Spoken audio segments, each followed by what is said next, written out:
Welcome to Agriventure TV.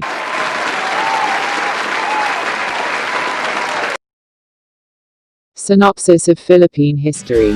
Pre-Spanish times. There are two theories on the origins of the first Filipinos, the inhabitants of what will later be called the Philippine Islands and eventually the Republic of the Philippines.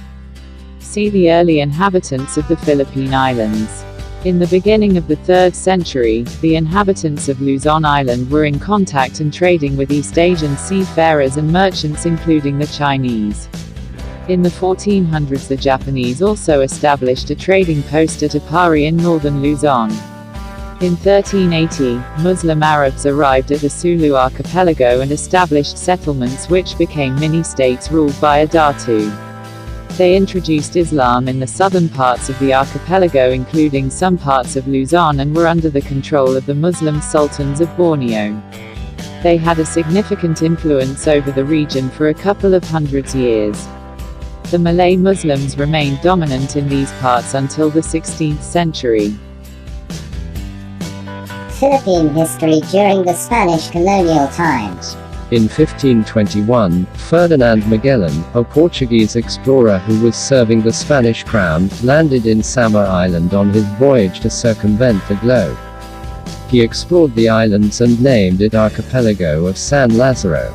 Magellan was killed during a rebellion led by a Datu named Lapu-Lapu in Mactan Island, adjacent to Cebu Island. Spain continued to send expeditions to the island for financial gain, and on the 4th expedition, Commander Ruy Lopez de Villalobos named the islands Philippines after Prince Philip, later King Philip II, heir to the Spanish throne. Spain ruled the Philippines for 356 years. In 1565, King Philip II appointed Miguel Lopez de Legazpi as the first Governor-General of the Philippines. Legazpi chose Manila to be its capital because of its natural harbor. Spain's legacy was the conversion of the people to Catholicism and the creation of the privileged landed class. Because of abuses and suppression of the Spaniards, a propaganda movement emerged with the aims for equality between Filipinos and Spaniards. The arrest of propagandist Drive José Rizal and execution in 1896 gave fresh momentum to Filipino rebels to fight against Spain. The secret society of the Katipunan, founded by Andrés Bonifacio, attacked the Spanish garrison in San Juan with little success, while Katipunros in Cavite province headed by Emilio Aguinaldo defeated the Guardia Civil in Cavite.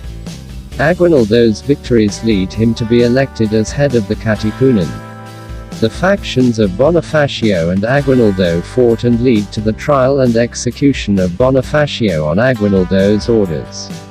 Aguinaldo later drafted a constitution and established the Republic of Bike-na Bato in Bulacan province. In 1897, an impasse between the Spanish government and Aguinaldo arose. After negotiations between the two sides, Aguinaldo accepted an amnesty from the Spaniards and 800,000 United States dollars in exchange for his exile to Hong Kong with his government. Philippine history during the American era. The Spanish-American War, which started in Cuba, changed the history of the Philippines. On May 1, 1898, the Americans, led by U.S. Navy Admiral George Dewey, in participation of Emilio Aguinaldo, attacked the Spanish Navy in Manila Bay. Faced with defeat, the Philippines was ceded to the United States by Spain in 1898 after a payment of $20 million United States dollars to Spain in accordance with the Treaty of Paris ending the Spanish-American War. On June 12, 1898, Filipinos led by Emilio Aguinaldo declared independence. This declaration was opposed by the U.S., who had plans of taking over the colony. And this led to a guerrilla war against the Americans. In 1901, Aguinaldo was captured and declared allegiance to the United States. On the same year, William Howard Taft was appointed as the first U.S. governor of the Philippines. The U.S. passed the Jones Law in 1916, establishing an elected Filipino legislature with a House of Representatives and Senate. In 1934, the Tidings-McDuffie Act was passed by the U.S. Congress established the Commonwealth of the Philippines and promised Philippine independence by 1946. The law also provided for the position of President of the Commonwealth of the Philippines. On the May 14, 1935 elections, Manuel L. Quezon won the position of President of the Philippine Commonwealth. In accordance with the Tidings-McDuffie Act of 1934, the Philippines was given independence on July 4, 1946, and the Republic of the Philippines was born. Philippine history during the Japanese occupation. On December 8, 1941, the Japanese invades the Philippines hours after bombing Pearl Harbor in Hawaii. While the forces of Gen. Douglas MacArthur retreated to Bhutan, the Commonwealth government of President Quezon moved to Corregidor Island. Manila was declared an open city to prevent further destruction. After the fall of Bhutan on April 9, 1942 and Corregidor, in March 1942, MacArthur and Quezon fled the country, and by invitation of President Roosevelt, the Commonwealth government went into exile to Washington, D.C. American and Filipino forces surrendered in May 6, 1942.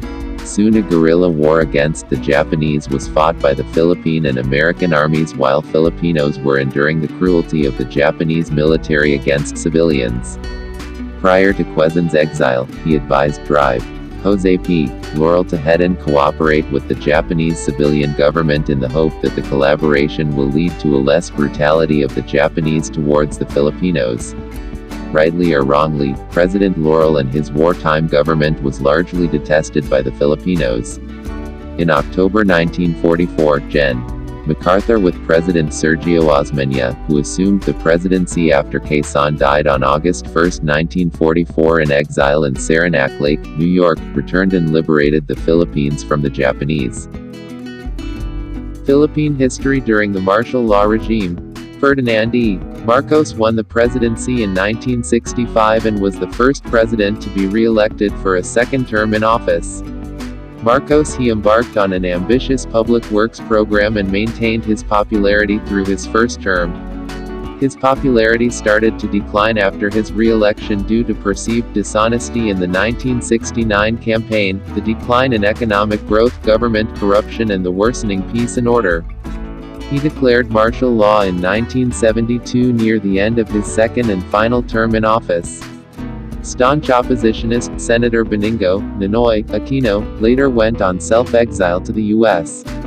and Senator Jose Diokno were one of the first to be arrested. During the martial law years, Marcos held an iron grip on the nation with the support of the military. Opposition leaders were imprisoned and the legislature was abolished. Marcos ruled by presidential decrees.